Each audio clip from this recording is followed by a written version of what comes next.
We believe that a second chance is a good thing, but that it's not an endless one. We believe that one might create reasonable doubt that they will not be rehabilitated, and in that case, we believe that although a second chance sounds good, it is a too risky shot for public authorities to take.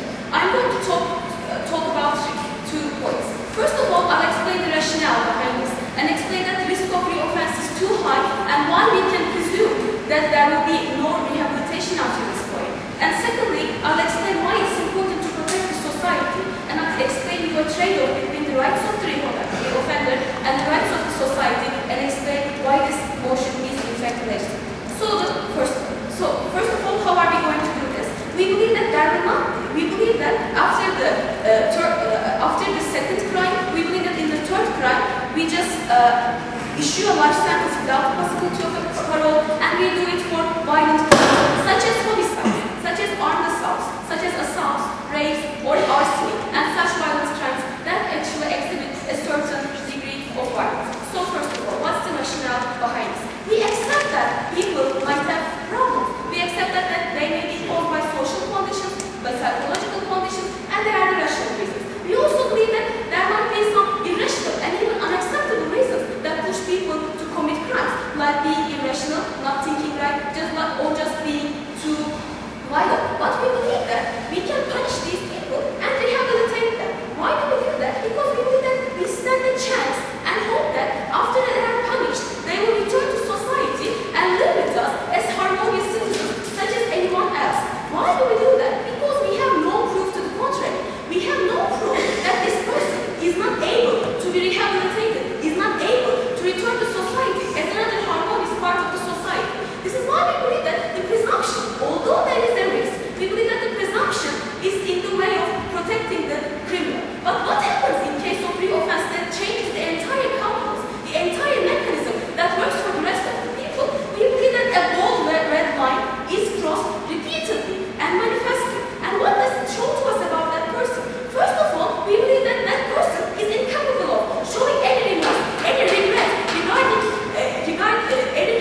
after violating someone seriously. We believe that it is possible to think that you might be able to live with the results of a crime, but it's something different than being able to do that even after committing the crime, even after seeing a victim getting hurt. Second of all, we believe that even after the rehabilitation period, that person has failed to be rehabilitated. The society has shown you that your way is not the right way to do things, and you have failed to accept that you might return to the society as a harmonious part of the society again. And third of all, even more importantly, we believe that these people have failed to understand what deterrence is. We believe that after seeing a punishment, even though you are not a rational person that cares about other people, the risk of punishment might scare you. And that's actually an important mechanism that works for the rest of us in society, and that keeps us in line with the legal system. But for these people, the deterrence mechanisms that we usually employ do not work. This is why we believe that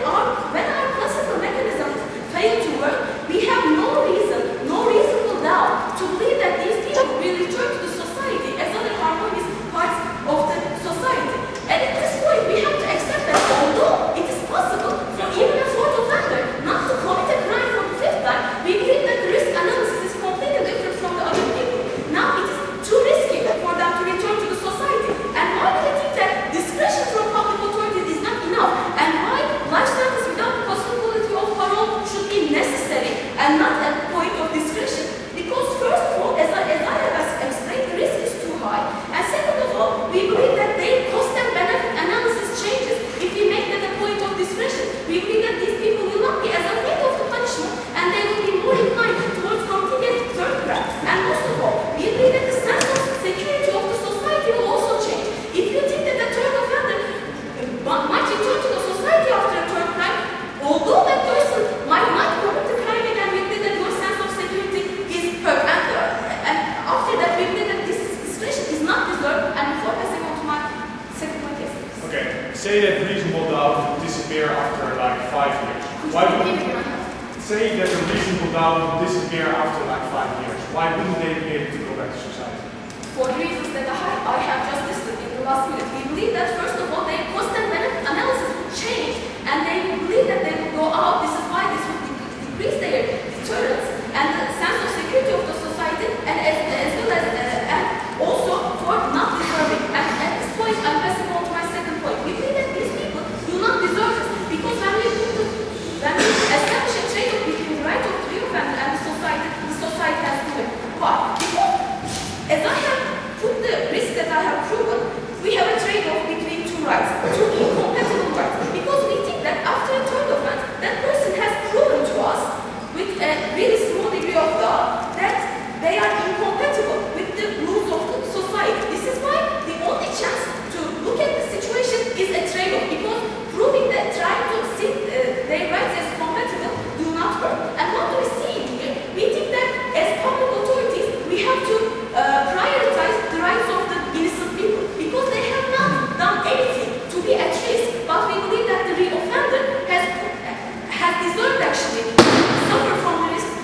state should care for these prisoners and hold them for as long as they are rehabilitated, right?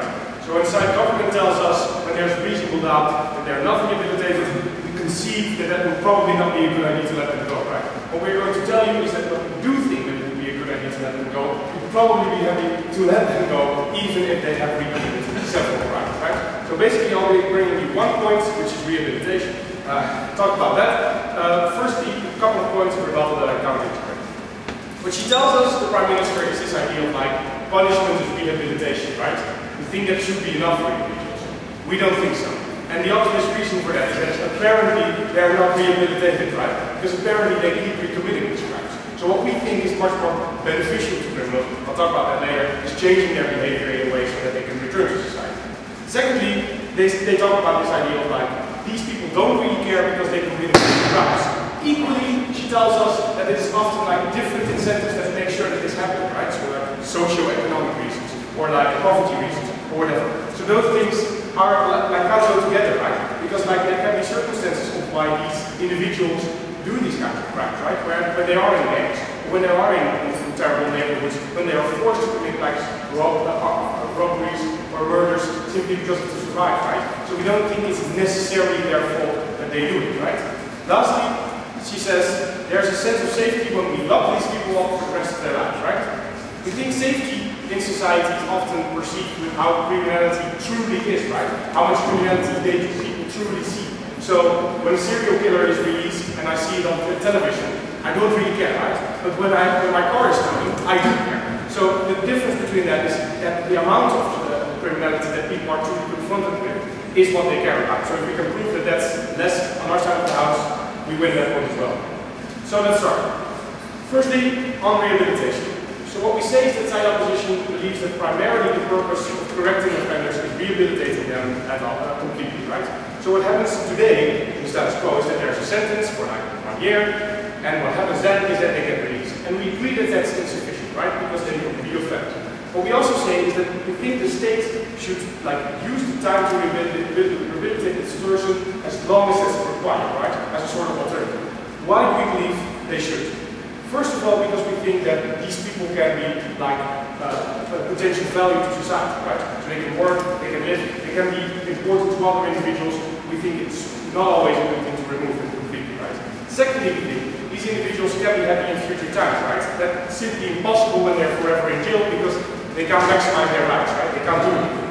Thirdly, we think that it is the duty for the state to care for its citizens and not necessarily lock them away when there's a problem, right? I think the state should search for solutions that actually deal with the problem.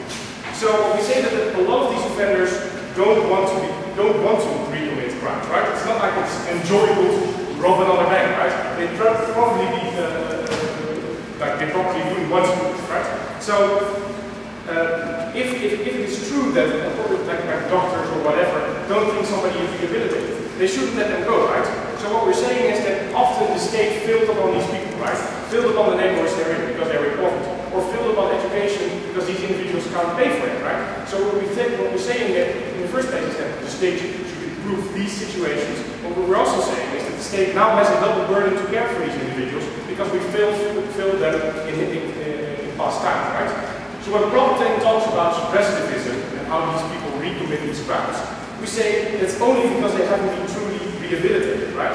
What we're saying is then improve your programs. Keep them as long as possible until that reasonable rollout is completely done. And although we agree that some of these issues might be although we think that some of these issues might be socio-economically dependent, we do think that you can change someone's behavior even if they are in deprivation, right? Why? Because they need help, right? Because they need education, because they need to be told how to behave and stuff like this. That has to happen because the only person that can tell them is the state, right? Because they don't get that in their neighborhood. They don't get that from their parents, they don't get them in the situation they are from, right? So the state can solve that problem. When those people are in society, they hurt themselves, they make their children themselves, and then hurt others. Why can jail be the solution to help them? Well, what we're saying is, when we think and we are pretty sure that they won't be harming others anymore, even if that's after 10 years of jail, we would rather get them return to society because we think that these individuals can then maximize their happiness, right? Maximize their lives. So what we think is that, for instance, like we should improve the environments they live in instead of like punishing them for the mistakes that the government made, right? So when they are no longer a threat to society, they can be released, right? With that, then you're taking away that possibility. Now, why do you think that's problematic? A, because we think you have a fundamental right, like to be free, right? I would also exist without the state. So what we believe is that the state should facilitate you in executing your rights and being part of your society, right? And they should, we think that the state always has a maximum obligation to care for them. We also think that when we commit certain kinds of offenses, so for instance, like I robbed a bank 3 times, like that might be damaging to society, right? But they then block me away for the rest of my life. That's disproportionately harmful to me, right? So we don't necessarily see how that's fair. What we also think is that when you said that you're going to keep individuals, like for instance in rehabilitation programs, for as long as required, they have a hope for getting out, right? They have a hope for being better. So when she tells us these people are often in there and they don't want to change, right? When you give them a reason to change, which is to say you can go back to society once you are cured, right? We think it's more probable that they will work for it. We're willing to accept that it's probably something you should be careful about, right? Because like you wouldn't want it to be like you want to minimize these mistakes, right? We think it's possible when you move your programs well enough for you to be at least probably sure, right? We think it is a duty for society, for the state to then take the risks, because there are always risks of people committing offenses, right? You can never be completely sure about that. So, lastly, on this idea of like it will deter criminals, like we don't think that really happens, right?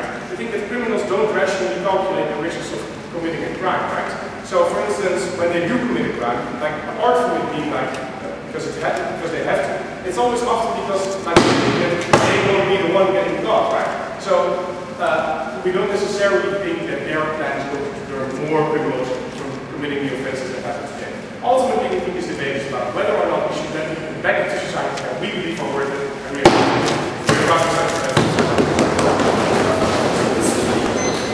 It would be great if we had a gadget that would foresee the future by selecting prisoners who will not commit a crime, and then we can let them go and select prisoners who will in the future commit a crime and let them stay. Unfortunately, as far as we know, we don't have that gadget, ladies and gentlemen. Opening opposition teams, we have. We don't, ladies and gentlemen. I have 2 points. Firstly, I'm going to talk about why, discretion should not be, this kind of, the gadget or, very, clever or, good people or rehabilitation people is not in a good position to make these kind of decisions. I'm going to secondly talk about legitimacy, but first I have 4 points of rebuttal.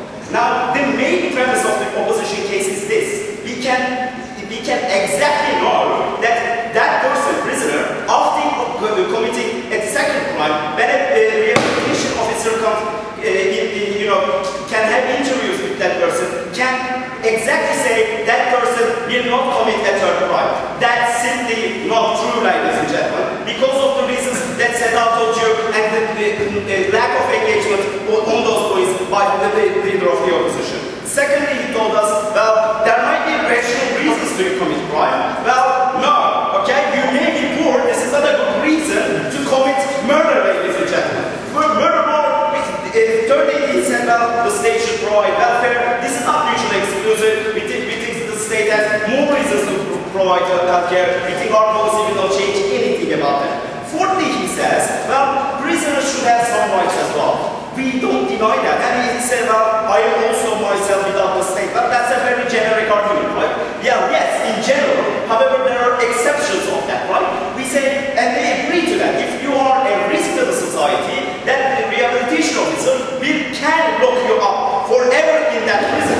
So they do not deny the fact that some people will be locked up for their lifetime, ladies and gentlemen. The main difference is, should they give the discretion to those rehabilitation officers or not? We say we shouldn't. They never get a response to that. First point, why we should have no discretion. An excellent example of this is the policy of minimum sentences, right? For example, we do not allow judges to say, well, I like this guy. I think he will not commit a crime again. Let him set him free. No, we have minimum sentences for serious crimes, for instance, right? Minimum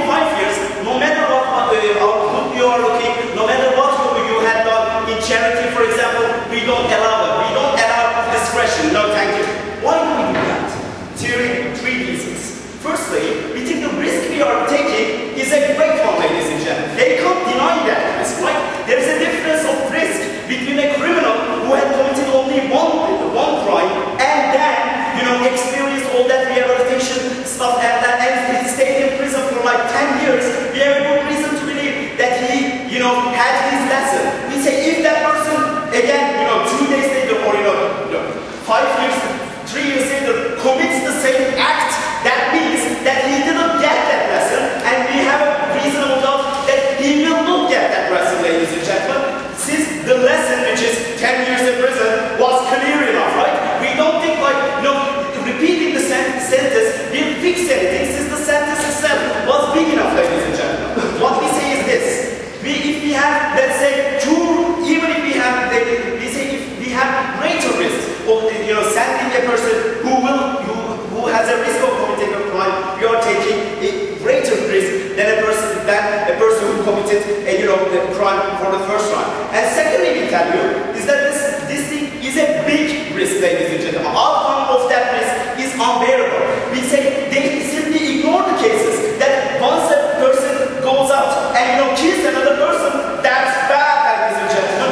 That is nowhere near the things which are like those can be valuable. Doctors, pay taxes, whatever. We think those things are much important. Secondly, we tell you is the point of deterrence. If you send one person out, ladies and gentlemen, that gives the signal for other potential criminals that they may be, at the end of the day in the future can go out, ladies and gentlemen. And those guys are optimistic most of the time, irrationally maybe, but they may say, well, I can also go out. This situation simply disrupts their cost and benefit analysis that they are about to, or they are planning, or they are thinking about criminal activity whatsoever, right? They simply ignore that point. Thirdly, we tell you is that it disrupts the sense of security among the population, and we think that's bad. Secondly, legitimacy. Our principle is simple. Erring on the side of caution, ladies and gentlemen. We say they do not engage with the idea that we are facing a trade-off here, right? They cannot simply say that they have the equal number of criminality, right? There is a greater chance of criminality in their world. What we tell you is that it is legitimate to decrease the degree of criminality and the risk of criminality in favor of good guys. Yes. You think that it's possible that people change their behavior, like at all?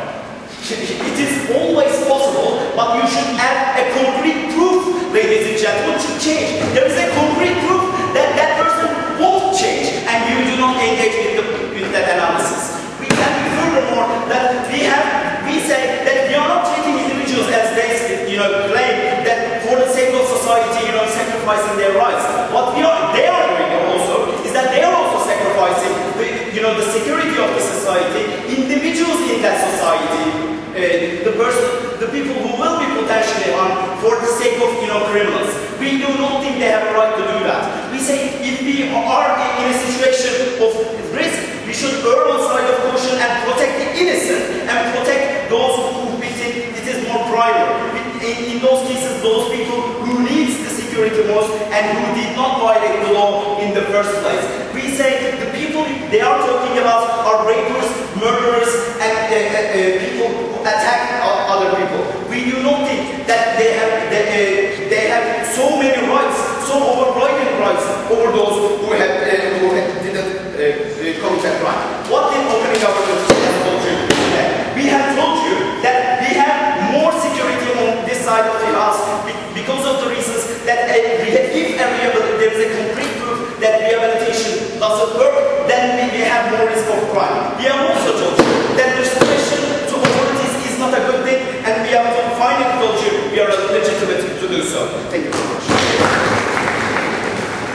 Mr. Speaker, opening government is failing people on a daily basis. They are failing the 18-year-old youth who is forced by poverty and circumstances to join the gang and make 3 mistakes. They're locking them away for life and saying what you did when you were 18 defines who you are for the rest of your life.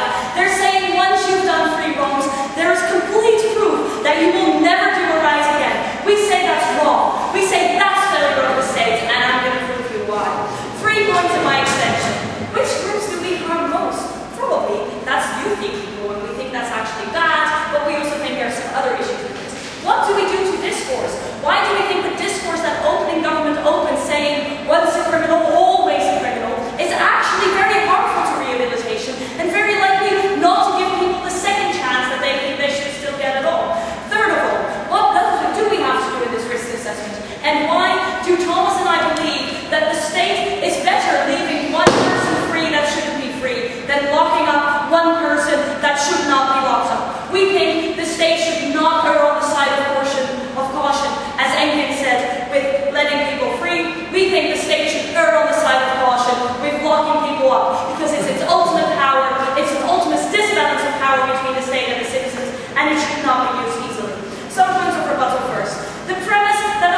they're making the premise that a third crime means you'll do the fourth. We say there is a possibility you won't, and that we have to leave that open to discretion. Then he says, well, you know, there's always rational reasons, and you always go after the risks. We dispute that. We say that many criminal people are forced into gangs by poverty, are forced into violent crimes by one moment of insanity, are forced into all those things. And we say that that is a reason to dispute the idea that this will be a rational calculus, that this will deter criminals from doing it again. We don't think that people, when in the heat of the moment, or when having a feeling that they have no other option because they are poor, and they think that the only thing they can do is get out of that poverty by trying to rob a bank, or by joining the gang in some way, that the idea they might lock me away for life is something that they're going to take into account. Which means we reject the entire idea that this will be any form of deterrence and a signal to other criminals. We say the signal will be the other way around, will be my point about discourse. Second of all, their entire idea about how there's no discretion in minimum sentences. Mr. Speaker, there is discretion in minimum sentences. There is discretion to go higher. What you guys are taking away is discretion to go lower when you do see circumstances that mitigate what the person has done. When you do see circumstances that even though there is a certain harm, this person should not be locked away for life. And Engin stands up and says, or I think what he wants to make is the entire idea, well, you know, but if minimum sentence is 5 years, you also can't go lower than 5 years, right? That's true, but you still can go higher, and 5 years is not lifelong. Here, what they're saying is, you can't go longer than the maximum punishment we can ever give someone. And that's very different from minimum sentences because of the fact that it means the person never gets a second chance. Then he says, well, these people will never learn the lesson. We put them in prison for 10 years. First of all, we reject that idea. We say that specifically young persons do something in spur of the moment, so we say that there are opportunities in which they do that. And then he talks about the legitimacy and how we should err on the side of caution and protect the innocent. We say that taking away the freedom of an individual is a huge harm, is a very strong measure that the state has, and that only the state has. And we have entrusted the state never to abuse that power. By that, because we don't want it to be abused, we're more willing to accept harm to one individual by having one person walk around free than harm to one individual for being in prison when they shouldn't be. Because when one individual is in the prison when they shouldn't be, that can happen to any one of us. That means that there's a way that all other people could be harmed because the state is going along the lines of disproportional punishments. We say that's bad, we say that's a power we don't want to give the state. So why are certain groups most harmed? We say many people in prison for multiple violent crimes, yes, we are aware this is violent crimes, we say poverty can also push you into violent crimes, not just economic crimes, are actually harmed on multiple accounts by the state. First of all, by their opportunities, as Thomas talked about, the double burden wasn't really engaged in. Second of all, because their rehabilitation has failed in the first place, because the state has said, you are ready to get back in society, but didn't give them the tools to.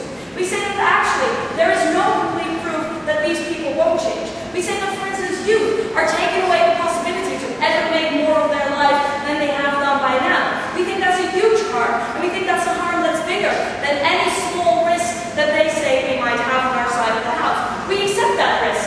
We just think that that risk is much smaller than they make out.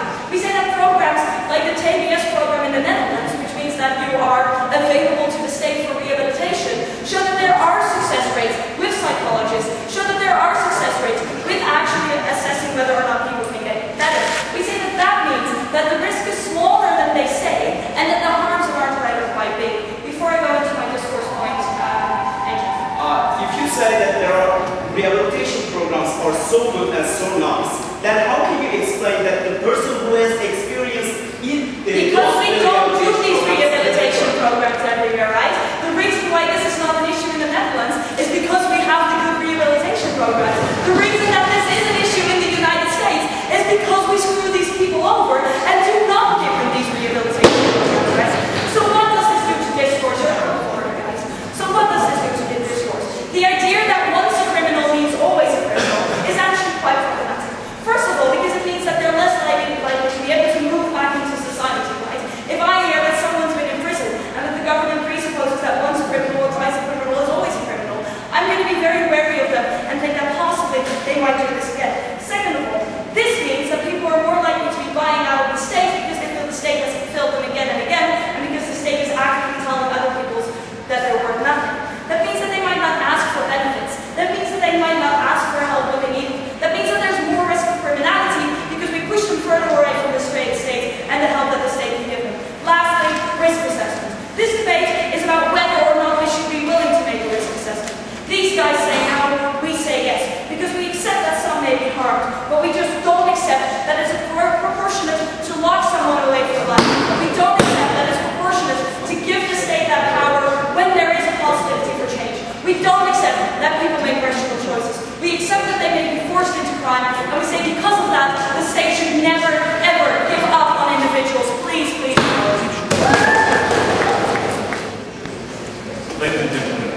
be how we solve gang crime and organized crime in light of our offer. Those are professional criminals and we have to deal with them professionally. The second argument will be about the inability to obey the law and why it's so important, this criteria, when we put them indefinitely in jail. Before that, I'd like to answer my friends here in the opposition. So, they had a question in their case: why shouldn't we release a person because there is a reasonable doubt that he might be rehabilitated? We're saying, first of all, a serial offender who is now in society makes all people around him fear him. But we're saying he hurts all the people around him by having his presence in society. Now we're saying yes, people are afraid of criminals anyway if he's not a offender. But there is something special about a offender. This is a person who's went to jail once, went to jail twice, went out. A third time, maybe a fourth time. People around him see this guy is not afraid of the law. Nothing stops him. What stops him from doing the next offense? If I'm going to be next to him, or my children are going to play in the yard next to this guy where he's sitting, they might get hurt. Just his presence in society hurts everyone. And we think that if you see his all individual crimes, those are individual crimes, but he has another offense to society. All the offenses together, the image he creates to himself, are offense to society because people are afraid of him, regardless of what he's doing. So we're saying there's something special about serial reoffenders that hurt society by having them in society. The rest of people definitely have to put them in jail. You said in the stage to care for those people, and we're saying there are caring for those people because every time they go on a festival or band or I don't know, do any violent crimes, those people that may get hurt themselves, they hurt others. We're saying it's so dangerous for them because they're doing it over and over and over again. Let's put them in a safe place. Let's put them in jail, and they'll get food. They're going to get food they need. And the terrorists go to society, like the first said.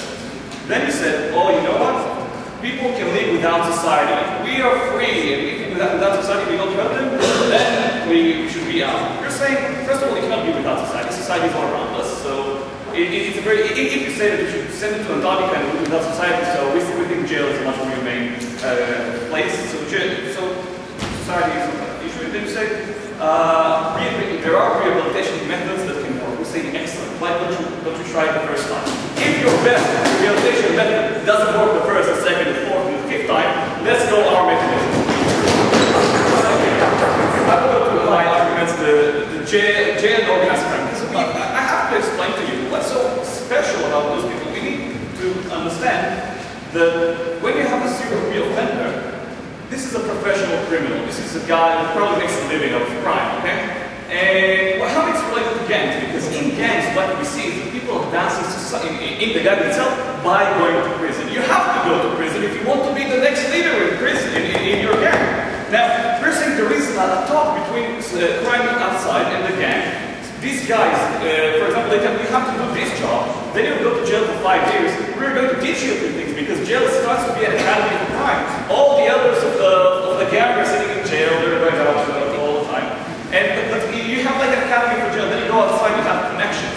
And you use your connections, and you use status as an elder criminal in the gang to bring the young people and be a role model for them. And so what happens when you have those people around you, and you're around those young people who are lost and looking for to do something, so they see a strong guy, someone who's not afraid of the authorities.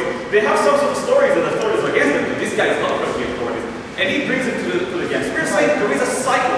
This cycle, we have to break the cycle. How we break the cycle? By bringing those leaders, make them stay in jail. Don't go outside and affect the rest of society. And what happens when we make serial reoffenders? Those guys go to jail all the time. They are gang members. That's their thing. The elders go all the time to jail. Then we can distinguish between the guys who are making the rest of society hurt and the guys who are just gang members who are 17, they did a mistake only once, they went to jail once and went outside. We don't want to put them all their life in jail. The gang leaders, they will be in jail, and we think that this breaks the cycle of gang warfare in Mafia. And we have to choose because they're telling us we have to rehabilitate those gang members, we're trying and failing, and when we go outside, they hurt the rest of society. We're saying if we have to choose between rehabilitation of those serial offenders and by making a method where young, undermined people don't go to gangs, and therefore there will be no elder gang site that says no new gang members by breaking the chain of information. Yes, second. So basically what you just did is consider to the fact that society has an immense amount of effect over people when they're criminal, right? The place of their living has an effect, but we have to see what's the effect, what causes it. We say the academy in jail for crime is the effect that causes gang members to go outside and affect those young people. We have to break this gang, and by another method is showing that if the big guys are now in jail and they're afraid of the law, now the young fish are afraid of the law, because if we want to break this, we have to cut the head of the snake, and that's what we're doing. I'll talk about my second argument now, which is inability to obey the law. Why do I think it's important? Because we recognize that there are methods where people obey the law, because we think there are three levels. The levels are, someone may fear the law, and this is the least one. Someone can see self-benefit in obeying the law, and the third, most important one, someone sees benefit for society for obeying the law. And what happens if those guys, when they go outside of jail and all the time make crimes and come back, they show us they don't have any of the three criteria. Meaning that the person who doesn't have those criteria is prone by the mentality to do the same things again. Now, what we're saying that if you in society, in order to be a member of society, you have to accept the principle that you do not hurt others. You have to accept it. But if we know that for sure someone doesn't have all the criteria in order to be part of society, we need to put him out of society. So what I've shown there is something innate about serial offenders, that their presence in society hurt others, and therefore we have to exclude them from society. And secondly, that that's a problem of organized crime. We have to cut the chain between the talk between jail and street crime, and therefore solve the problem. Thank you very much. Mr. Speaker, we believe that jail is not punishment place. We believe that jail is a mechanism created by society to bring people to give a second chance in order to not come back to jail. We believe that when one commits a crime the first time, society is to blame. We believe when we commit second crime the third time, society is more to blame. We believe it's only fair to spread the risk, to spread the responsibility between him and the society. Our extension will be a moral extension. We'll give the first. We'll extend on first position, saying that even if we know that we go commit a crime, not know, but almost positively we're going to commit a crime, we will accept the fact that we should go back to society, because society has a blame for him doing that crime again. We don't believe that there is really all free choice. We believe we should spread the risk in a fair way. Two main points we're going to give today. Hopefully everybody is going to get to the second point. First of all, why society has to blame and why it's not just. Second of all, the impact on prison. We believe that when you're taking hope out of prison, you're not just taking hope from those people, you're taking hope from the people that are committing the first one. We believe it's bad. Let's go through this short rebuttal, 4 points of rebuttal. First of all, we talked about the idea of breaking the circle of crime. Look, two main things. First of all, slightly consider to the fact that society has a lot to blame for the action. Consider to the fact that the first crime and the second crime are not always made by the people itself, but by the gang leaders that are pushing the people doing that crime. Therefore, you can't just consider for our case. But moreover, per se, what if you almost never catch the gang leaders? You almost never catch the head of the gang. You're getting to one downstairs that the gang leaders push them to do some evidence analysis instead. Therefore, we're saying it's not fair to put them in jail more than the time needed in order to really. Second point, we talk about the idea of the academy of crime created by in jail. Look, that's really important. The one that's responsible for the jail is the government, is the country, is the society. What do I mean by that? If jail becomes a place that makes more crimes, when people go outside, is the country to blame, because it took your freedom in order to give you more chances. We're saying to them, when they're doing so, the country is the blame for the next crime and not the person itself. Therefore, we're saying this analysis is actually falling to our side, because society is the one responsible for that. Then we talk about obeying the law. Give us a lot of criteria in 1 minute. Look, first of all, why does criteria in one which we need to go back to society? Second of all, the all criteria is still choice when committing a crime. What do I mean by that? If you're taking one out of society without having a real choice not to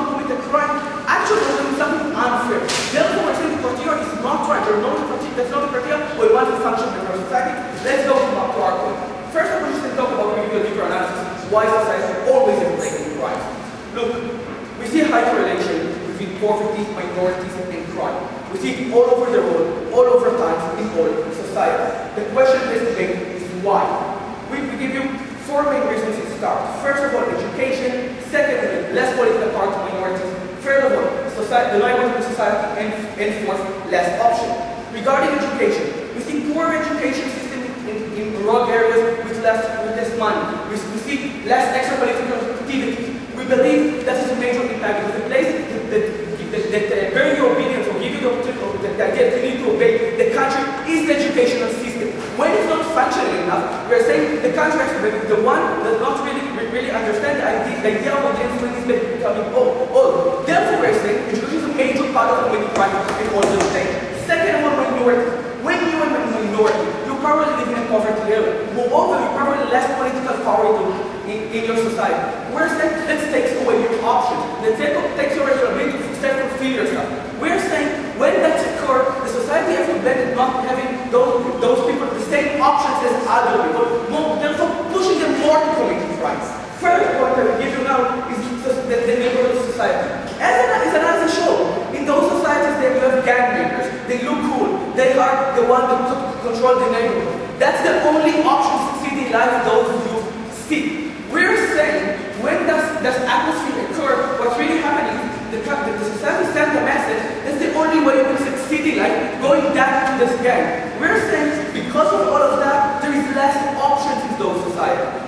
Less options mean one wants to self-fulfill if we need to go in order to practice crime.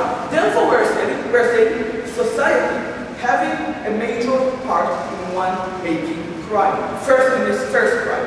We're saying it's even more intense in the second and third crime as they want. Why is that true? Because we're saying rehabilitation in jail, the main function of jail is to make you a better citizen, is to fix what the society did wrong to those people. When we fail to do that, it's not the fault of the person that his freedom was taken away from him, it's the fault of the society not having that good enough mechanism. We're saying because of all of that, society has a major part in every second and third crime. We're saying because of that, it's not fair to put all the blame upon the person and not upon society. Yes. Well, your extension breaks down when you grant the right to the rehabilitation officer to block that person for life, regardless of your analysis that the society is the one to blame. Look, we do accept this cost-benefit analysis. We do accept that in some times society can take a major up with obvious cost. What do I argue here? I argue here that when the cost-benefit is not that clear, when even you think it will be an next crime, you're not sure it will be an next crime, we believe it's not just to take the freedom in those kind of cases. Actually, we're really happy to stand beside the model in Norway to say 20 years limit. We'll be happy to do that. That's not a debate. Why it's not just? Because we're saying when society has a responsibility for a crime, should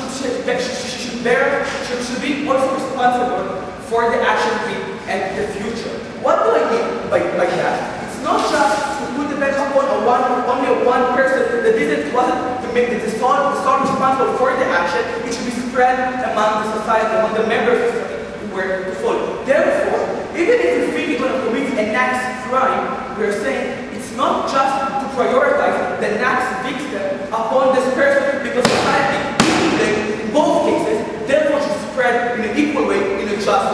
What will we give you a second opposition? We give you a deeper analysis to the idea why society is to blame. Then we took it to another normative level to explain why it's not just to prioritize the next upon the criminal who is a victim of the system. Therefore, I'm going to give you a vote. Mr. Speaker, the main question in this debate is whether the right to be a part of society is conditioned by obeying the law. We say it is. We say if you commit serial crimes over and over again, you do not deserve to be a part of society. Our proposition has 3 achievements in it. And if I will prove that all of this will exist and that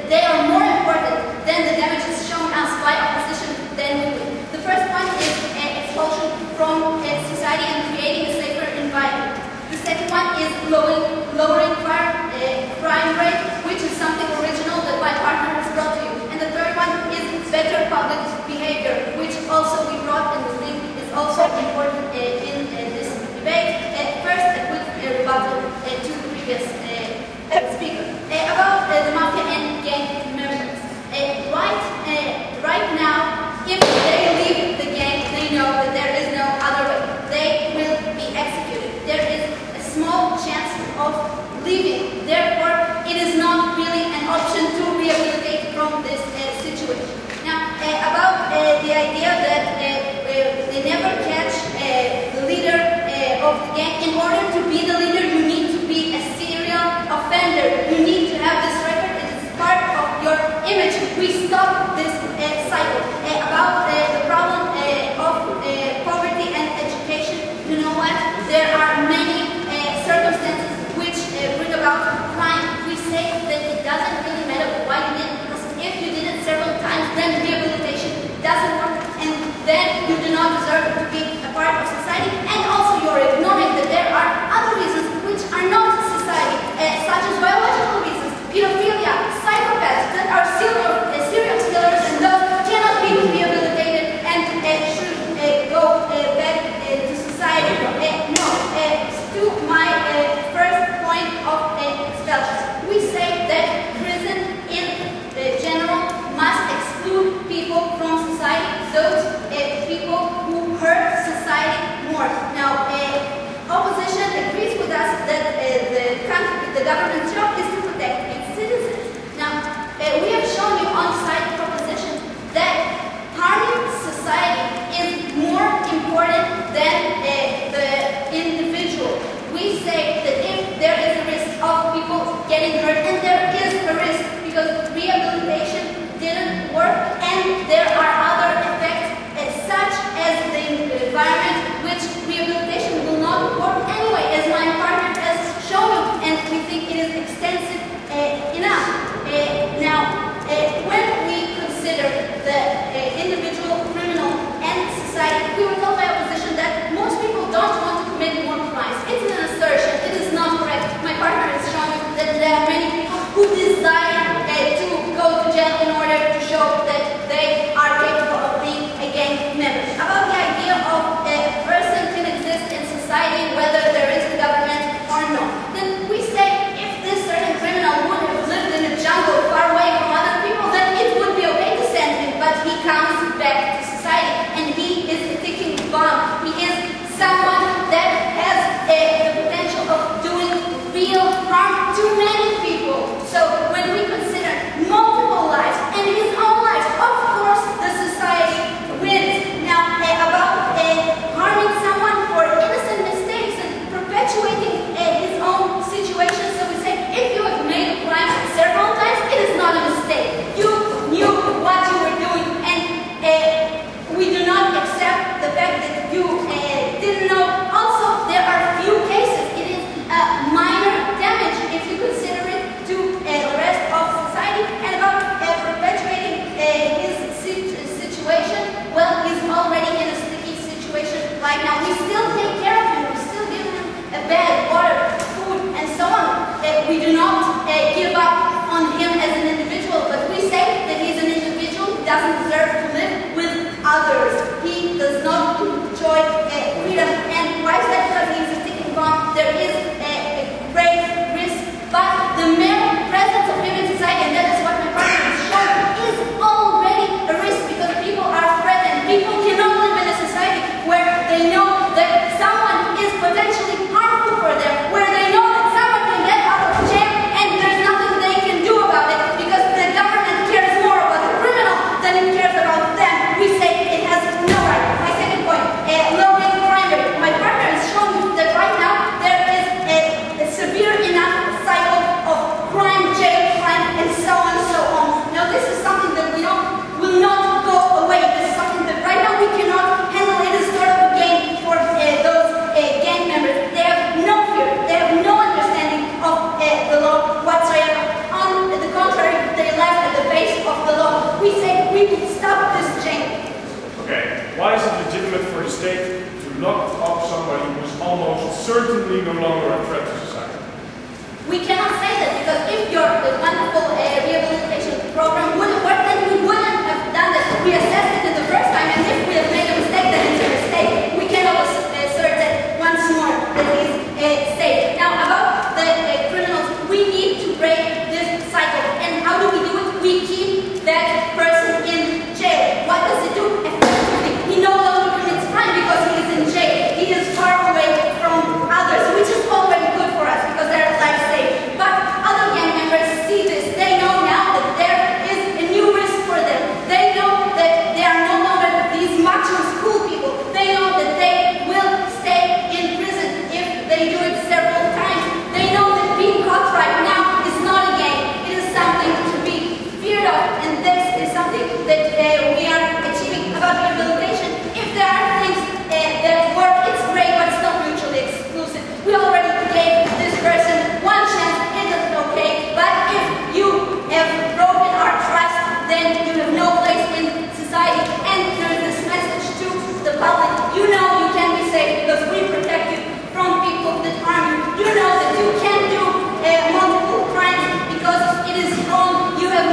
never succeeded to show us how come is that all evil people were, in a miraculous way, very most of them have been born disenfranchised from minority communities and the poor parts of the society. We never got a really good response for the degradation we see throughout the entire world, whether it's Western or democracies, some of think they're better than other countries, or any other place in the world that shows us that the most disenfranchised parts of society are the ones who are the most criminalized, and we think that this is a bad thing. Eventually, for the proposition to stand, two things can show that it's just. Firstly, they can tell us it gets better rehabilitation and deterrence. This would be my second point. Secondly, this would be my first point, is that they can tell us that the threat between being inside the prison or for the criminal, or the threat that he is providing for society should be balanced in a way that society actually benefits from. This would be my first question. Because eventually, if the government goes up and says, look, real offenders are a threat to society. That threat always exists, right? We heard from the first opposition that you can never know that threats always exist. You can re-examine in a couple of years. People alter their behaviors. The prison is some kind of society. It has its own inside mechanisms that has been brought to you. And furthermore, you can never rely on the assumption that you know the future. If you do know the future, you can do anything you want for this proposition, but this is just not the case. Right? Furthermore, what we heard, and this is the main question in this debate, what is the reason that people actually commit re-offending crimes? Because what the characteristics we heard is that, these people are gang members, everybody. Ladies and gentlemen, not all the re-offenders are gang members. Not even the most of them are gang members, right? Because firstly, gang members are being punished harsher than other people. Secondly, and as Mr. told you, if their problem is a gang member, gang members are inside such a vicious cycle that they cannot resist, how come it is just to punish these people who are in a vicious cycle that you cannot really escape from? What different is it from mentally ill people or from people who cannot control themselves? Why don't we punish them under side opposition? Sit down. Right, we never get it from you. Any kind of response for that. But we tell you as Goprola that mostly we're talking about the more smaller offenses. Right? We're talking about robbing, we're talking about mugging, we're talking about everyday stealing that those poor people need to make in order to go throughout lives. Yes, in some cases we are talking about murder and rape, but this is the minority of the cases, not most of the cases. Right? Secondly, we put to you that regarding the rape and murder, most of the time the punishment is very, very long. So it won't be the major part of this debate. The person can commit 2 crimes and basically spend his entire life in prison. So this is not the main part of this debate. What is the main part of this debate, and this is the crux of our extension, is what makes people actually commit these crimes, these small crimes that on the third strike take them out of the society. We tell you, poverty, it is, disenfranchisement, it is, and minority groups, it is. Why is that? Firstly, because the education system is not told you. Secondly, because of disenfranchisement from the entire society, because they're perceived as different, because they are perceived as the ones who are prone to commit crimes. And thirdly, most importantly, because the atmosphere of life, the atmosphere of crime, under everyday life that these people actually feel. Why is that? Because the legitimacy inside the communities to go into crime. From first opposition, they started talking about that by saying that these people feel left alone from the society. They feel underprivileged. They feel that the society doesn't really represent them. They feel the society has gave them up. Most of the time, the police doesn't even enter these kinds of neighborhoods. How on the world can you say that society has done everything it can to help these kind of people? So thank you. What do you mean by that? When society have some kind and pretty much a lot responsibility for the criminal acts. Why is that important? Because if that is the case, and we didn't hear enough engagement why it is not the case, we only heard that gang members continue criminalized, then it is the fair way to distribute the threat between the criminal and between the society. If 2 parties are to blame, even in a minor way, 2 parties should carry the threat. This is the core of our extension. It was not answered properly by government. No, thank you. Because the government afterwards goes up into POI and says, look, but we acknowledge that today people go into jail for the long periods of time, etc. Firstly, under the status quo, we recognize amnesty. You know that in some areas we let these people out. Secondly, more importantly, our entire analysis and those entire model, which is the Norwegian one, say no, we should not send these people to jail for the rest of their lives because we don't buy the assumption that these people were born evil. We don't buy the assumption that these people are inherently evil and they commit crimes because it is fun for them to go make crime for a living, they're not afraid of the police, that's the next step before becoming serious criminals. No, I disagree. They don't become serious criminals. Most of the time, first you have to prove that. But secondly, we completely disagree. Because in most cases, these criminals have to go into their everyday life. You guys assume that this is what does good to them. We completely disagree. So secondly, and basically for the second moral claim that the government made, it makes better rehabilitation, better deterrence. Let's deal with rehabilitation first. The thing is this. The idea behind the prison today, as I told you, is that you take away my freedom when I did something wrong, no thank you, in order to rehabilitate me, right? If rehabilitation fails in prison, which is all the case, then why the hell do you take me out of the society? Why the hell do you keep me inside? They tell you, because you are a threat to the society, but we already dealt with that, so you cannot hold anything. We told you that even though people in the neighborhoods, like the second proposition, will fear from the neighbors, etc., this is not enough for necessity. This is not enough of an excuse to take them out from society for life, ladies and gentlemen. To take away from them every bit of hope, to let them rot in prison. We think this is completely unfair, as the opposition pointed out. Furthermore, regarding the deterrence, we put to you very, very simply that the cost-benefit analysis that these guys are talking about doesn't really exist in this situation. And why is that? Because when I'm a poor person, when my stipend is not enough for me to feed my children, I don't give a damn about cost-benefit analysis. I want to break into a store, I want to have my next meal, etc., etc. They never engage with that. So basically, the first position also added on that and told you that people care more for being caught than for actually sitting in jail because of the human perception, because how people see everything. Ladies and gentlemen,